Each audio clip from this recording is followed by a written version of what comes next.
Hello students, welcome to study Hindi. आज हम कक्षा 8 की मधुक हिंदी पाठमाला से पाठ 4 भंगाहल का तिलिस्म संसार भाग 2 पढ़ने जा रहे हैं। इससे पहले वाली वीडियो में हमने पाठ का भाग 1 पढ़ा था। अगर आपने वो नहीं देखी तो डिस्क्रिप्शन में मैं उसका लिंक दे दूंगा, आप वहां क्लिक करके उसे देख सकते हैं। तो चलिए आज पढ़ते हैं भंगाहल का तिलिस्म संसार भाग 2।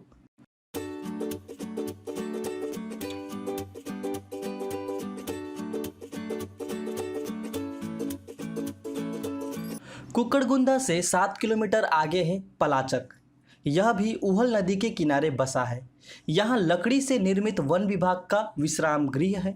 यही हमने रात काटी, एक रोमांच भरी रात तेज तूफान में यूँ लगता था जैसे हवा इस विश्राम गृह को या तो उड़ाकर कहीं दूर ले जाएगी या फिर लकड़ी की शहतीरियाँ हम पर आ गिरेंगी। गर्मियों के मौसम में भी ठिठुरते रहे। यहाँ विश्राम गृह का अर्थ है आराम करने की जगह। शहतीरियाँ का अर्थ है मोटी लकड़ियाँ जो छत को संभालती है। लेखक कहते हैं कि कुक्कड़गुंदा से 7 किलोमीटर आगे वे पहुँचे पलाचक में। यह भी उहल नदी के किनारे ही बसा एक शहर है और यहाँ वन विभाग का विश्राम गृह है जो कि लकड़ी से बना हुआ है। तो जो लेखक थे उन्होंने यहीं पर अपनी रात काटी थी और यह उनके लिए रोमांच भरा था। उसी रात तेज तूफान आई। तूफान इतनी भयंकर थी कि लेखक को लगा कि उनका जो विश्राम गृह है वो क्या हो जाएगा, उड़ जाएगा। साथ ही विश्राम गृह को जो थामे रखने वाली जो लकड़ियाँ हैं, जो सहतीरे हैं, वो उन पर आ गिरेंगी। लेखक भंगाहल गर्मियों के मौसम में घूमने के लिए गए थे, लेकिन उन गर्मियों के मौसम में भी वे रात भर ठिठुरते रहे। सुबह सब शांत था। मंद मंद ब्यार चल रही थी और पर्वतीय पंछियों की चहचहाहट वातावरण में मधुर रस घोल रही थी। नाश्ता लेकर हमने आगे कूच किया। वृक्षों का काफिला हमारे साथ था और कहीं रुकने का नाम नहीं ले रहा था। सफ़र रोमांच से भरा था।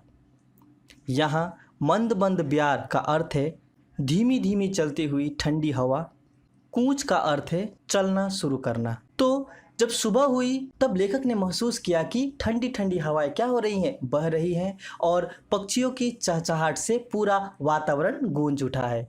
फिर नाश्ता करने के बाद लेखक ने आगे बढ़ना तय किया। ज्यों ज्यों वे अपने सफ़र में आगे बढ़ रहे थे उनके साथ साथ पेड़ों का काफिला भी चल रहा था। कहने का अर्थ है कि सफ़र के दौरान उनके अगल बगल पेड़ ही पेड़ नजर आ रहे थे जो कि पूरी यात्रा में उनके साथ ही रहे। और यह जो सफ़र है लेखक के लिए बहुत ही रोमांच भरा रहा। नीचे उहल नदी और उस पर जमी करीब 10 फुट मोटी बर्फ की तह। मढ़ी तक 1 से 10 किलोमीटर का सफ़र नदी पर जमी बर्फ पर चलते हुए तय किया। दोपहर होते होते मढ़ी आ गई थी। यहाँ सिर्फ एक दुकान है और वह भी मौसमी, यानी गर्मियों में आबाद और सर्दियों में बंद। बड़ा शांत अलौकिक वातावरण है यहाँ का। अब यात्रा के दौरान लेखक के सामने फिर उहल नदी आ गई, लेकिन यह जो नदी थी 10 फुट मोटी बर्फ की तह से जमी हुई थी। लेखक को उस पर चलते हुए ही मढ़ी तक पहुंचना था। तो 8 से 10 किलोमीटर लेखक उस नदी पर जमी बर्फ की चादर पर चलते हुए मढ़ी तक पहुंचे। यहाँ पहुँचने के बाद उन्हें बस एक ही दुकान मिला और वह दुकान भी मौसमी था। यहाँ मौसमी का अर्थ है गर्मियों के दिन में खुला रहने वाला और सर्दियों में बंद रहने वाला। यह स्थान बहुत ही शांत था और यहाँ का वातावरण बहुत ही अलौकिक था। लेखक को ऐसा लग रहा था कि वे किसी दूसरे ही लोक में आ गए हों। थमरस दर्रा से नीचे उतरने का रास्ता इतना जोखिम भरा है कि अक्सर उतरने वाला पग पग पर फिसलता हुआ नजर आता है। इस रोमांचकारी रास्ते को तय करके जब नीचे पहुंचते हैं तो चारों तरफ प्रकृति ही प्रकृति बिखरी हुई दिखाई देती है। एक सुरम्य झील है जिसके पानी का रंग गहरा नीला दिखता है। अब इस यात्रा में लेखक को एक दर्रे से नीचे उतरना था। उस दर्रे का नाम था थमरस दर्रा और यह रास्ता इतना जोखिम भरा था कि अक्सर जो यात्री हैं उनके पांव क्या हो जाते थे, उसमें फिसल जाते थे। लेखक किसी तरह वहां से नीचे उतरे। नीचे पहुंचकर वो देखते हैं कि चारों तरफ प्रकृति ही प्रकृति फैली हुई है, मतलब चारों तरफ हरियाली है और एक सुंदर सुरम्य झील है जिसका रंग गहरा नीला है। झील की गहराई का कोई अनुमान नहीं लगाया जा सकता। मान्यता है कि इस झील में देवता स्नान करते हैं। आगे का रास्ता दुरूह भी है और सुरम्य भी।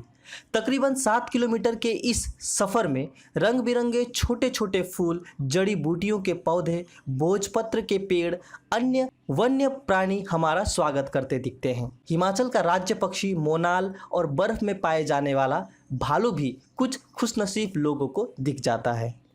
यहाँ दुरूह का अर्थ है कठिन।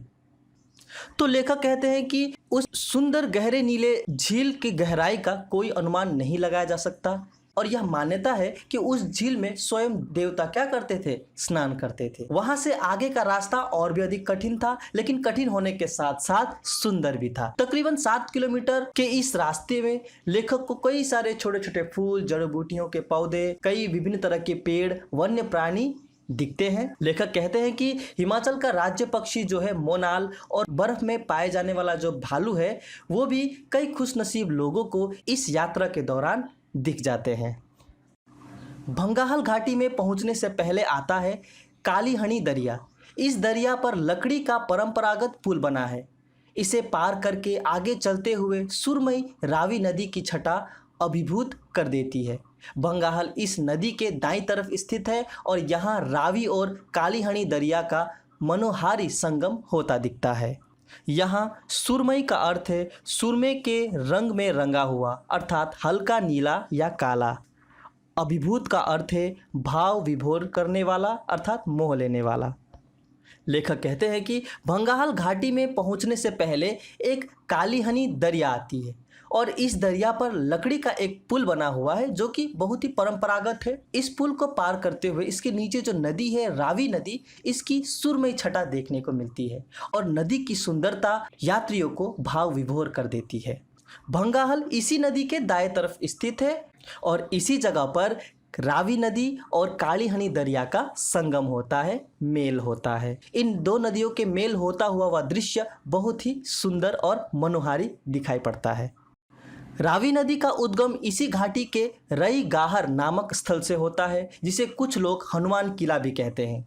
लोक मान्यता है कि इस किले में कभी 7 देवी बहनों सतभाजनियों का वास था। किसी कारणवश आपस में मनमुटाव होने पर एक रात 6 बड़ी बहनें छोटी बहन को सोता छोड़कर रई सागर से दूर विभिन्न स्थानों को चली गई। अब लेखक रावी नदी के उद्गम स्थान की एक परंपरागत कहानी को बताते हुए कहते हैं कि रावी नदी का उद्गम स्थान इसी रई गाहर नामक स्थल से होता है, जिसे हनुमान किला भी कहते हैं। और लोक मान्यता है कि कभी यहाँ पर 7 देवी बहनों का वास था, जिसे सतभाजिनी भी कहते हैं। ठीक है, और किसी कारणवश उनमें मनमुटाव होने की वजह से एक रात 6 जो बड़ी बहनें थी वो अपनी छोटी बहन को सोता छोड़कर राई सागर से दूर विभिन्न स्थानों पर चली गई, जहां वे नदी के रूप में बहने लगी। ये नदियां गंगा, यमुना, सरस्वती, व्यास, सतलुज और चेनाब हैं। सुबह जब छोटी बहन की नींद खुली तो स्वयं को अकेला पाकर वह रोने लगी। उसके नेत्रों से इतने आंसू बहे कि उन्होंने नदी का रूप धारण कर लिया और वह स्वयं रावी नदी बन गई। भंगाल के लोग सतभाजनी को देवियों के रूप में पूजते हैं। तो उन 7 देवी सतभाजनियों के बीच मनमुटाव होने की वजह से 6 बड़ी जो बहनें थी उन्होंने छोटी बहन को सोता छोड़ के वे आगे चली गई, है कि नहीं, और विभिन्न जगहों पर जाकर नदियों के रूप में बहने लगी, जिनमें से जो 6 बड़ी बहन हैं उनका नाम है गंगा, यमुना, सरस्वती, व्यास, सतलुज और चेनाब। इन नामों से ये नदी के रूप में बहने लगी। जब छोटी बहन की सुबह आंख खुली तो वह स्वयं को अकेला पाकर रोने लगी और उसके नेत्रों से इतने आंसू बहे कि उन आंसुओं ने भी नदी का रूप धारण कर लिया और वह स्वयं रावी नदी बन गई। ठीक है, और भंगाहल के लोग इस लोक कथा को बड़ी श्रद्धा से स्मरण करते हैं और उन 7 भाजनियों को देवी के रूप में आज तक पूजते हैं। तो यहाँ पर आप मैप में देख सकते हैं, ये हिमाचल प्रदेश का मैप है। यहाँ पर ये कांगड़ा जिला है, यहीं पर भंगाहल है और यहाँ से आप रावी नदी को देख सकते हैं। ठीक है, जो कि सबसे छोटी बहन थी, जो कि खुद को अकेला पाकर इतनी रोई कि उसके आंसू रावी नदी का रूप धारण कर लिए और वह आज तक हिमाचल प्रदेश की घाटियों में बहती नजर आती है। भंगाहल जिला कांगड़ा का आखिरी गांव है। इसके एक तरफ लाहौल स्पीति, दूसरी तरफ कल्लू और तीसरी तरफ चंबा की सीमाएं हैं। भंगाहल की आबादी 500 के आसपास है। लकड़ी से निर्मित अधिकांश घर 2 मंजिला हैं। नीचे भेड़ बकरियां और ऊपर लोग खुद रहते हैं। देवदार के शहतीरों पर की गई नक्काशी देखते ही बनती है।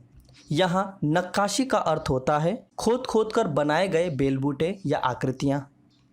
तो यहाँ आप मैप में देख सकते हैं ये कांगड़ा जिला है, ठीक है। तो इसके सबसे अंत में देखिए क्या है, भंगाहल। तो यही कहा गया है कि इस कांगड़ा जिला का सबसे आखिरी गांव है भंगाहल और इसके एक तरफ है क्या, लाहौल स्पीति, दूसरी तरफ कुल्लू और तीसरी तरफ चंबा की सीमाएं हैं, ठीक है। यहाँ की जो आबादी है वो 500 के लगभग है और यहाँ के अधिकांश घर लकड़ियों से बने 2 मंजिला हैं, है कि नहीं। और नीचे भेड़ बकरी और ऊपर लोग खुद रहते हैं। तो यहाँ पर आप इस फोटो से समझ सकते हैं कि किस तरह के घर यहाँ पर होते हैं। देवदार के शहतीरों पर की गई नक्काशी देखती ही बनती है और जो देवदार के जो शहतीरे हैं वहाँ पर सुंदर सुंदर नक्काशी चित्र या बेलबूटे देखने को मिल जाएंगे। पत्थरों और लकड़ी के शहतीरों को डालकर बनाए गए इन घरों की छतें ढलानकार हैं ताकि बर्फ इन पर टिक न सके। सर्दियों में जब बाहरी दुनिया से भंगाहल का संपर्क कट जाता है तो यहाँ के लोग अपेक्षाकृत मैदानी घाटियों की तरफ पलायन नहीं करते बल्कि यहीं अपनी दुनिया में मौज मनाते हैं और नाच गानों के दौर से माहौल को जीवंत रखते हैं। तो भंगाहल में रहने वाले लोगों के घरों की जो छत है वो पत्थरों और लकड़ियों के शहतीरों पर टिके होते हैं और इनकी जो छत है वो ढलानकार होती है ताकि जो बर्फ है वहाँ छत पर ना टिक सके। जब सर्दियों का मौसम आता है तो यहाँ इतनी बर्फबारी होती है कि बाहरी दुनिया से भंगाहल का संपर्क पूरी तरह से क्या हो जाता है, टूट जाता है। लेकिन ऐसी स्थिति में भी वे लोग बाकी जगह की तरह पलायन नहीं करते बल्कि यही रहते हैं, अपनी ही दुनिया में मौज बनाते हैं, नाच गान करते हैं और अपने माहौल को जिंदा रखते हैं। यह है उनके जीने का तरीका, भंगाहल के लोगों का जीने का तरीका। तो यहाँ पढ़ा हमने भंगाहल का तिलिस्म संसार जिसके रचनाकार हैं गुरमीत बेदी जी। तो चलिए अब हम जानते हैं कि यह पाठ हमें क्या बताना चाहती है, साथ ही पाठ का क्या उद्देश्य है। तो सबसे पहले तो यह एक यात्रा वृत्तांत है, अर्थात लेखक ने अपनी यात्रा का यहाँ वर्णन किया है।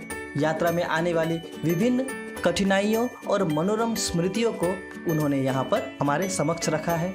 उद्देश्य की बात करें तो भंगाहल की घाटी की संस्कृति, परंपरा, वेशभूषा इत्यादि से परिचित करवाना है इस पाठ का उद्देश्य। साथ ही सौंदर्य बोध, पर्यटन, सामाजिक, सांस्कृतिक, धार्मिक, आर्थिक पक्षों से परिचित कराती है यह पाठ। हमारे देश की विविधता को भी दर्शाती है यह पाठ, किस तरह मैदानी क्षेत्र के लोग अपना जीवन यापन करते हैं और पहाड़ी क्षेत्र के लोग अपना जीवन यापन करते हैं, कितनी विभिन्नताएं हैं उनके जीवन में, है कि नहीं, यह भी बताती है यह पाठ। और प्रकृति के सुंदर सुंदर दृश्य और प्रकृति के मनोरम दृश्य को भी हमारे समक्ष रखकर प्रकृति प्रेम का भाव जगाती नजर आती है यह पाठ।